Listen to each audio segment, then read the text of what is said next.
அவர்கள் குறிப்பிட்ட நிலையற் கட்டளையிலே மிக தெளிவாக குறிப்பிடப்பட்டிருக்கிறது. நாங்கள் அனைவரும் கடைபிடிக்க வேண்டும். இருந்த போதும் இந்த உறுப்பினர் வடக்குக்கு ஒரு சட்டமும் தெற்குக்கு ஒரு சட்டமும் என்று சொன்னார். பலிசார் அதை செய்வதாக சொன்னார். அது பொய் என்று போலீஸ் மா அதிபர் சொல்லி இருக்கிறார் அமைச்சரிடம். அதை அமைச்சர் சபைக்கு அறிவித்தார். ஆக அது இனவாதத்தை தூண்டுகின்ற கருத்து.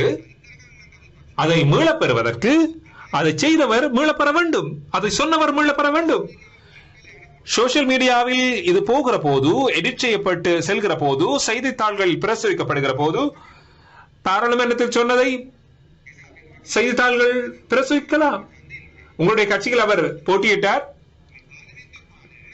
பாராளுமன்றத்தினால் கட்டுப்படுத்தப்பட வேண்டும் அல்லது கட்சியினால் கட்டுப்படுத்தப்பட வேண்டும். அவர் விஜயபால அமைச்சர் அவர்களுக்கு நான் சொல்ல விரும்புகிறேன், அவர் மீள பெற்றால் எங்களுக்கு பிரச்சனை இல்லை, எங்களுக்கு மீள பெற வேண்டிய தேவையில்லை. ஆக சபாநாயகர் அவர்களே, நாங்கள் கதைப்பது எங்களுடைய தனிப்பட்ட விடயமாக இருந்தால் பிரச்சனை, இது தனிப்பட்ட பிரச்சனையா இல்ல.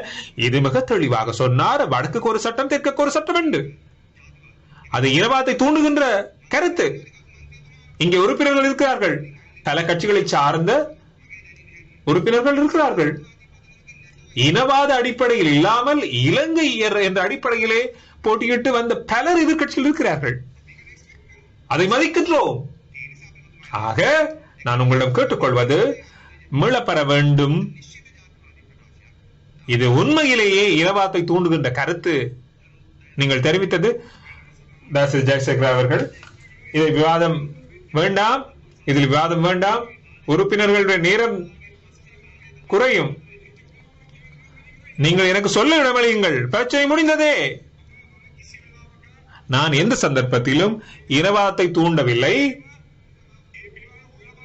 அது தொடர்பாக தேடி பார்க்குமாறு நான் கேட்டுக்கொள்கிறேன். தயவு செய்து ஒரு தீர்மானத்தை எடுங்கள், அதை மாத்திரமே நான் சொல்ல விரும்புகிறேன். நன்றி நன்றி நன்றி நன்றி. அடுத்து நாங்கள்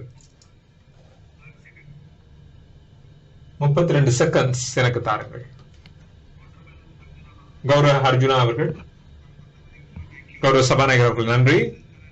நான் வடக்கை பிரதிநிதித்துவம் செய்கின்றேன். இதற்கு முதல் இருந்த அரசாங்கங்களிலே நாங்கள் கண்டோம், இனவாதம் இருந்தது. எங்களை பிளவுபடுத்தி பிரித்து தமிழர்களாக எங்களை ஆட்சி செய்தார்கள். ஆனால் இந்த அரசாங்கம் இதுவரை எதையும் செய்யவில்லை. வடக்கை பிரதிநிதித்துவம் செய்கின்றபடியால் அதை நான் பெருமையுடன் சொல்ல விரும்புகிறேன். தமிழ் மக்களுக்கு உண்மையிலேயே என்பிபியினால் 3 பேர் தெரிவு செய்திருக்கிறார்கள் வடக்கிலே. எங்களிடையே பொய் செய்கின்ற அரசியல்வாதிகளை இல்லாமல் செய்து சுவாதீன குழுக்களை போட்டியிட்ட எங்களை மக்கள் தெரிவு செய்திருக்கிறார்கள். ஆகவே இந்த அரசாங்கம் எப்போதும் செய்யாது என்று சொல்லி எங்களுடைய மக்கள் எங்களுக்கு வாக்களித்திருக்கிறார்கள். பாராளுமன்றத்துக்குள் தான் இவர்கள் இனவாத அடிப்படையில் செயற்படுகிறார்கள். எனக்கு இடமளியுங்கள், கௌரவ உறுப்பினருக்கு கதைக்கு இடமளிங்கள். அதில் இருக்கக்கூடிய ஒழுங்கு பிரச்சனை என்ன? 33 கீழ் நிலையற் கட்டளை 33 கீழாக கதைக்கிறீர்கள். சுருக்கமாக சொல்லுங்கள், சுருக்கமாக சொல்லுங்கள். இன்னொரு விஷயத்தை நான் சொல்ல வேண்டும், எனக்கு சந்தர்ப்பம் தாருங்கள். எதிர்கட்சி தலைவரில் அலுவலகத்தில் என்னை தாக்கினார்கள். நான் ஒரு டாக்டர், சிறுபிள்ளை போல நான் பேச விரும்பவில்லை. நான் இது பற்றி விளக்கமாக கதைக்க வேண்டும். சந்தர்ப்பம் தாருங்கள் பிறகு எனக்கு. ஆகவேதான் நாங்கள் சொல்லுகின்றோம், நிலையற் கட்டளையை சரியான முறையில் கடைபிடியுங்கள், பயன்படுத்துங்கள்.